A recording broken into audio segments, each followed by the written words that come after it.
Hello दोस्तों, तो स्वागत है आप सभी का हमारे चैनल एसटी ओनली में। तो दोस्तों, यूपी मेट्रो ने भर्ती का नोटिफिकेशन जारी कर दिया है, जिसमें कुल पदों की संख्या देखा जाए तो 439 यानी कि 439 पद हैं। इसके लिए क्वालिफिकेशन दोस्तों जो रखी गई है वो आईटीआई ग्रेजुएशन पास वाले ही इसको अप्लाई कर सकते हैं। 12th बेस पे इसमें एक भी वैकेंसी नहीं है। और आपके बीटेक और पॉलिटेक्निक और ग्रेजुएशन में बीकॉम इस तरह की जो ग्रेजुएशन है उसके लिए इसमें वैकेंसी है। और दोस्तों, इसको अप्लाई करने के लिए जो लास्ट डेट रखी गई है वो 19 अप्रैल को इसकी लास्ट डेट रखी गई है। और इसका फॉर्म कैसे अप्लाई करना है वो संपूर्ण जानकारी हम आपको इसमें अपने वीडियो में बताएंगे, तो आप लोग हमारे साथ वीडियो के अंत तक बने रहिए। तो आइए दोस्तों, स्टार्ट करते हैं आज का वीडियो। तो दोस्तों, Uttar Pradesh metro rail corporation UP metro executive and non executive various post recruitment 2024 का नोटिफिकेशन जारी कर दिया है। इस साथ ही ऑनलाइन फॉर्म भी इसका स्टार्ट हो चुका है दोस्तों। और इसमें दोस्तों जो देखा जाए तो इसकी शॉर्ट इन्फॉर्मेशन ले लेते हैं। तो Uttar Pradesh metro rail corporation UPMRC has released executive and non executive various post recruitment 2024।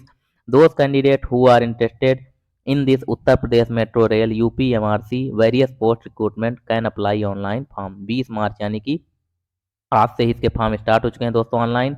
और इसकी जो लास्ट डेट रखी है 19 अप्रैल 2024 तक रखी गई है। इसमें दोस्तों नोटिफिकेशन फॉर रिक्रूटमेंट एलिजिबिलिटी क्या है, पोस्ट इन्फॉर्मेशन क्या है, सिलेक्शन प्रोसीजर क्या है, ट्रेड डिटेल्स क्या है, एज लिमिट क्या है, पे स्केल क्या है, संपूर्ण जानकारी हम इस वीडियो में आपको प्रोवाइड कराएंगे। तो सबसे पहले इसमें दोस्तों देख लेते हैं इंपॉर्टेंट डेट। जो कि इंपॉर्टेंट डेट देखा जाए तो एप्लीकेशन स्टार्टिंग की जो डेट है वो 20/3/2024 को रखी गई है। उसके बाद जो इसमें लास्ट डेट इसकी एप्लीकेशन की रखी गई है रजिस्ट्रेशन की वो 19/4 यानी कि 19 अप्रैल 2024 तक रखी गई है। साथ ही दोस्तों इसकी फीस पेमेंट करने की जो लास्ट डेट है वो भी 19 अप्रैल 2024 तक रखी गई है। एग्जाम डेट जो इसमें है दोस्तों वो 11 से 14 मई 2024 तक है। 11 से 14 यानी 11, 12, 13, 14 4 दिन इसके एग्जाम होंगे। उसके बाद दोस्तों जो इसमें एडमिट कार्ड अवेलेबल होगा वो 30/4 यानी कि 30 अप्रैल को इसके जो है एडमिट कार्ड आप आएंगे डाउनलोड करने के लिए। उसके बाद दोस्तों इसमें जो एप्लीकेशन फीस रखी गई है तो जनरल वालों के लिए और ओबीसी ईडब्ल्यूएस के लिए 1180 रुपये फीस है। और एससी एसटी के लिए 826 रुपये फीस रखी गई है। और फीस पेमेंट करने के लिए मतलब फीस पेमेंट आप कैसे करेंगे तो उसके लिए जो है वो online fees mode debit card, credit card, net banking, UPI fees mode online only. मतलब कि यूपीआई से भी आप इसमें फीस पेमेंट कर सकते हैं। और डेबिट कार्ड, क्रेडिट कार्ड के साथ तो फीस पेमेंट कर ही सकते हैं। उसके बाद दोस्तों इसमें जो आगे देख लेते हैं तो एज लिमिट जो रखी गई है तो एज लिमिट के लिए दोस्तों इसमें मिनिमम एज जो है वो 21 ईयर रखी गई है। और मैक्सिमम जो है वो 28 ईयर रखी गई है। और एज रिलैक्सेशन एक्स्ट्रा एज पर Uttar Pradesh metro rail corporation UPMRC executive and non executive various post recruitment rules के हिसाब से आपको वही 3 वर्ष का जो है ओबीसी वालों के लिए और 5 वर्ष का जो है वो एससी एसटी वालों के लिए जो एज रिलैक्सेशन है वो तो मिलेगा ही। उसके बाद दोस्तों इसमें वैकेंसी डिटेल देख लेते हैं तो टोटल पोस्ट जो है वो 439 यानी कि 439 पोस्ट है। इसमें सबसे पहले पोस्ट नेम और पोस्ट डिटेल मतलब टोटल पोस्ट कितनी है और UP metro various post eligibility क्या है ये हम सब चीज़ देखेंगे। तो सबसे पहले असिस्टेंट मैनेजर इलेक्ट्रिकल के लिए इसमें टोटल देखा जाए तो पोस्ट जो है वो 11 है। इसके लिए आपके पास क्वालिफिकेशन क्या होनी चाहिए तो बी और बी टेक दो में से एक डिग्री होनी चाहिए आपके पास, या तो बी या तो बी टेक। और इलेक्ट्रिकल से और electrical and electronics engineering with minimum 60% marks के साथ आपके पास बी और बी टेक होना चाहिए, तभी आप इसको अप्लाई कर सकते हैं। और एससी कैंडिडेट जो हैं वो 50% मार्क्स ही हों तब भी वो अप्लाई कर सकते हैं।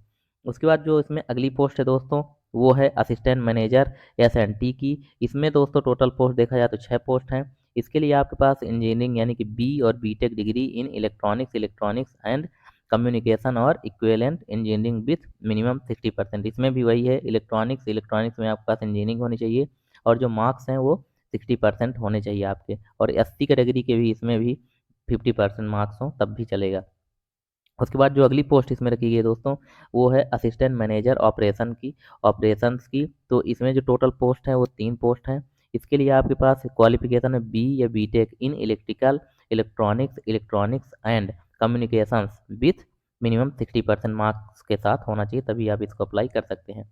इसमें एससी वालों को भी मतलब कि 60% मार्क्स ही चाहिए इंजीनियरिंग में, तभी आप इसको अप्लाई कर सकते हैं। उसके बाद जो इसमें अगली पोस्ट है दोस्तों वो है असिस्टेंट मैनेजर आईटी में। इसमें टोटल पोस्ट देखा जाए तो 3 है। इसके लिए आपके पास क्वालिफिकेशन में मास्टर डिग्री कंप्यूटर एप्लीकेशन और B tech in computer science CS में, या तो आपके पास इंजीनियरिंग हो या फिर आपके पास master degree in computer application में हो तभी आप इसको अप्लाई कर सकते हैं। और उसके साथ ही दोस्तों इसमें बाकी जो मार्क्स हैं वो भी इसमें 60% आपके पास इसमें भी मार्क्स होने चाहिए, तभी इसको अप्लाई करेंगे। और एससी कैंडिडेट जो है वो 50% मार्क्स के साथ इसको अप्लाई कर सकते हैं। फिर अगली पोस्ट जो है दोस्तों वो है असिस्टेंट मैनेजर अकाउंट्स। तो इसमें टोटल पोस्ट है 4। इसमें आपके पास क्वालिफिकेशन चार्टेड अकाउंट यानी कि सीए एग्जाम पास होना चाहिए, तभी आप इसको अप्लाई कर सकते हैं। फिर अगली पोस्ट है दोस्तों इसमें असिस्टेंट मैनेजर आर्किटेक्ट, यानी कि इसमें टोटल पोस्ट है 1। इसके लिए आपके पास बी आर्किटेक्ट डिग्री होनी चाहिए, मतलब इंजीनियरिंग होनी चाहिए आर्किटेक्चर में। उसके बाद इसमें मिनिमम जो परसेंटेज है वो 60% होना चाहिए मार्क्स, तभी आप इसको अप्लाई कर सकते हैं। अगली जो पोस्ट है इसमें दोस्तों असिस्टेंट मैनेजर ह्यूमन रिसोर्स।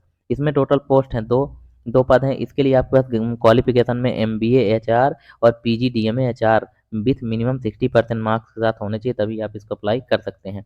उसके बाद जो अगली पोस्ट है दोस्तों वो है असिस्टेंट मैनेजर पब्लिक रिलेशन। इसमें टोटल पोस्ट जो रखी गई वो 1 पोस्ट है। इसके लिए आपके पास जो ग्रेजुएशन होना चाहिए, मतलब क्वालिफिकेशन होनी चाहिए वो master degree in mass communication with 60% marks, यानी कि मतलब मास्टर डिग्री इसमें होना चाहिए, वो भी 60% से होना चाहिए आपका मास्टर डिग्री में, तभी आप इसको अप्लाई कर सकते हैं।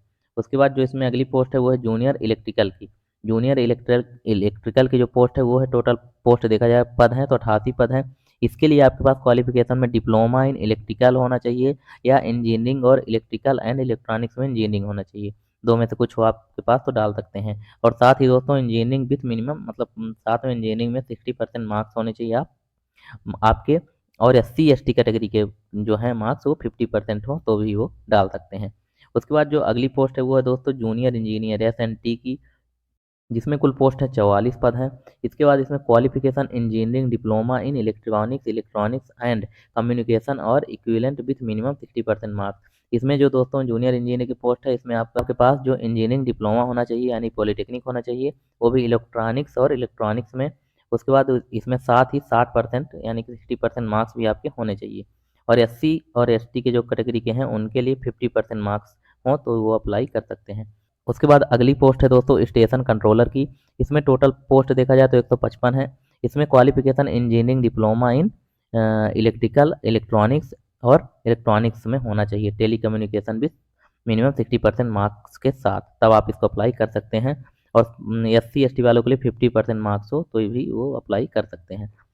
उसके बाद अगली जो पोस्ट है दोस्तों वो है अकाउंट असिस्टेंट, जिसमें टोटल पद देखा जाए तो 8 है। इसके लिए क्वालिफिकेशन जो है वो bachelor degree in commerce with minimum 60%, यानी कॉमर्स में आपके पास ग्रेजुएशन होना चाहिए और साथ ही 60% मार्क्स होने चाहिए, तभी आप इसको अप्लाई कर सकते हैं। और वहीं एसटी एससी कैंडिडेट के पास 50% मार्क्स होने चाहिए तो वो अप्लाई कर सकते हैं। अगली जो पोस्ट है दोस्तों वो है ऑफिस असिस्टेंट एचआर की, जिसमें कुल पद की संख्या है 4। इसके लिए आपके पास ग्रेजुएशन में क्वालिफिकेशन है bachelor degree in any stream with minimum 60%, यानी कि आपके पास नॉर्मल कोई सी भी डिग्री हो, साथ में 60% आपके मार्क्स होने चाहिए, मतलब 60, तो आप इसको अप्लाई कर सकते हैं। उसके बाद जो अगली पोस्ट है दोस्तों वो है पब्लिक रिलेशन असिस्टेंट की, जिसमें कुल पदों की संख्या 4। इसमें आपके पास क्वालिफिकेशन है दोस्तों bachelor degree in mass communication and journalism with minimum 60%। वही इसमें आपके पास बैचलर डिग्री होनी चाहिए मास कम्युनिकेशन के साथ, जर्नलिज्म के साथ, तो और साथ ही 60% प्लस मार्क्स होने चाहिए आपके, तभी आप इसको अप्लाई कर सकते हैं। वहीं एससी एसटी कैंडिडेट के लिए 50% मार्क्स रखा गया है। उसके बाद अगली जो पोस्ट है वो है मेंटेनर और इलेक्ट्रिकल की। मेंटेनर इलेक्ट्रिकल के टोटल पद देखा जाए तो 78 हैं। और उसमें दोस्तों जो मतलब क्वालिफिकेशन रखी गई वो ITI certificate in electrical trade with minimum 60% marks. ITI होनी चाहिए आपके पास इलेक्ट्रिकल से और 60% मार्क्स के साथ होना चाहिए। और एससी एसटी कैंडिडेट के लिए 50% मार्क्स होने चाहिए, तो आप इसको अप्लाई कर सकते हैं। उसके बाद जो अगली पोस्ट है दोस्तों वो है मेंटेनर एसएनटी की। मेंटेनर एसएनटी की इसमें टोटल देखा जाए 26 पोस्ट हैं, जिसके लिए आपके पास क्वालिफिकेशन में ITI certificate in electronic mechanic trade with minimum, इसमें आपके पास आईटीआई सर्टिफिकेट होना चाहिए, वो भी इलेक्ट्रॉनिक मैकेनिक में ट्रेड के साथ। और इसमें मिनिमम जो मतलब मिनिमम जो आपके मार्क्स हैं वो 60% होने चाहिए, तो आप अप्लाई कर सकते हैं। और एससी एसटी वाले 50% मार्क्स हो तो भी वो अप्लाई कर सकते हैं। उसके बाद दोस्तों एग्जाम सिटी डिटेल देख लेते हैं इसमें। तो एग्जाम सिटी के लिए आपके पास जो ऑप्शन है वो है आगरा, अलीगढ़, बरेली, गाजियाबाद, गोरखपुर, झांसी, कानपुर, लखनऊ, मथुरा, मेरठ, मुरादाबाद, मुजफ्फरनगर, नोएडा, प्रयागराज, वाराणसी, अयोध्या, बस्ती एंड सीतापुर। इतने जो डिस्ट्रिक्ट हैं मतलब कि यूपी के, वहाँ आपको ये सेंटर मिल जाएंगे, यहीं आप लोग एग्जाम सेंटर अपने चूज कर सकते हैं। उसके बाद दोस्तों इसमें जो आप लोग इसको ऑनलाइन कैसे अप्लाई करेंगे वो प्रोसेस हम देख लेते हैं। तो सबसे पहले आपको ये ऑफिशियल वेबसाइट दी गई है www.imrcl.com पर जब आप क्लिक करेंगे, और दोस्तों फॉर्म अप्लाई करने की जो प्रोसेस है उसको हम प्रॉपर एक वीडियो बनाकर डाल देंगे, तो आप लोग प्रॉपर उसको देख सकते हैं कैसे स्टेप बाय स्टेप उसमें कैसे फ़ोटो अपलोड करनी है, कितने केबी की फ़ोटो अपलोड करनी है, वो संपूर्ण जानकारी हम उस वीडियो में प्रोवाइड कराएंगे आपको। तो तब तक आप लोग लाइक और चैनल को सब्सक्राइब जरूर कर लीजिए ताकि समय समय पर ऐसे ही वीडियो का नोटिफिकेशन आपको मिलता रहे। तो धन्यवाद दोस्तों।